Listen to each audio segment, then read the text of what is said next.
Je m'appelle Cyrine et ça fait 1 an que je porte le voile. Je m'appelle Inès Amira et ça fait 1 an que je suis voilée. Je m'appelle Fatima Zahra et je porte le voile depuis 1 an et demi. Je m'appelle Doa et ça fait 1 an et demi que je suis voilée.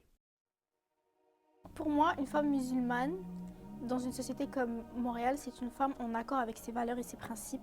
Femme musulmane, c'est une femme qui est intemporelle. Ça veut dire que ce soit dans notre société ou celle d'avant, on a toujours les mêmes valeurs, on les prend toujours. Pouvoir balancer entre la religion et la vie et trouver le juste milieu. En réalité, j'ai jamais eu de réel déclic pour porter le voile. Je me sentais juste prête et en accord avec cette décision. J'étais toujours la même personne, seulement avec un bout de tissu sur la tête. J'ai toujours su que je voulais le mettre, mais la question c'était juste quand. Et à un moment donné, je me suis rendu compte que la mort ne prévient pas et c'est maintenant ou jamais. J'ai mis le voile parce que c'était un déclic réfléchi et pour moi c'était une manière de me rapprocher de ma religion. C'était ce moment-là et pas un autre pour moi.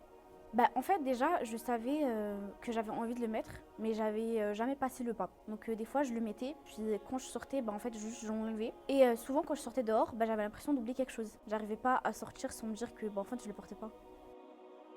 Sur le plan personnel, je me sens plus apaisée, plus proche de ma religion. Je sens un certain accomplissement personnel. Sur le plan social, ça m'a permis de filtrer mon entourage et garder que les personnes qui sont bien intentionnées envers moi. Grâce au voile, j'ai réussi à découvrir une nouvelle définition de la féminité.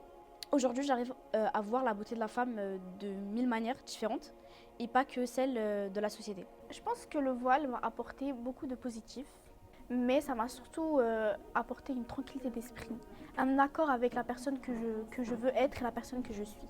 Ça m'a apporté une paix intérieure et ça m'a rapproché de ma religion, de ma communauté. Et pour la vie en général, il n'y a que les bonnes personnes qui restent après. Déjà, les médias, on doit se rappeler un peu pourquoi ils ont été créés. Ils ont été créés pour être la parole des citoyens. Et je trouve qu'à l'heure d'aujourd'hui, c'est plus du tout ce travail-là qu'on fait. Au final, je pense que toutes les minorités se reconnaissent dans ce schéma de désinformation. L'audience de ces médias-là a une mauvaise image de nous. Et malheureusement, c'est une minorité bruyante. Perso, je trouve que les médias ne montrent pas la vérité, ne montrent pas le bon côté et déforment tout. Ils ne montrent pas les musulmans qui réussissent, ils montrent les musulmans qui tombent parce qu'on montre que le mauvais et on ne montre pas le bon. Je pense que les médias ne donnent pas vraiment une image représentative. Ça aussi, ça affecte non seulement la communauté, mais aussi les gens qui ne sont pas de la communauté, qui voient ça et qui sont un peu réticents. J'ai l'impression que ça donne une image d'oppressé alors que ce n'est pas du tout le cas. Moi, par exemple, je n'ai jamais été forcée ou jamais été comme incitée à le faire. Je l'ai vraiment fait de plein cœur et de bon gré.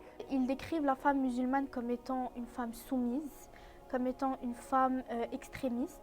Enfin, que ce soit pour moi ou des femmes de ma famille ou de mon entourage, aucune personne ne s'associe à ce genre de description. Si je devrais donner un conseil à une jeune musulmane, c'est de juste s'écouter et pas écouter les autres. Il faut bien s'entourer dans sa quête spirituelle, les bonnes personnes pour le bon motif et les bons buts. Mon conseil s'appliquera à toutes les femmes, qu'elles soient voilées ou non, musulmanes ou non, c'est d'apprendre à aimer être une femme, tout simplement. Si j'avais un conseil à donner à une jeune fille de Montréal, c'est de ne pas se laisser abattre par les critiques, de ne pas avoir peur, parce qu'il n'y a personne qui peut l'arrêter et il n'y a personne qui va venir la critiquer. Je lui dirais d'être confiante et fière de qui elle est, de ne pas se laisser toucher par les critiques des autres, de sa propre communauté ou des autres communautés, et juste d'être en accord avec qui tu es, tout simplement.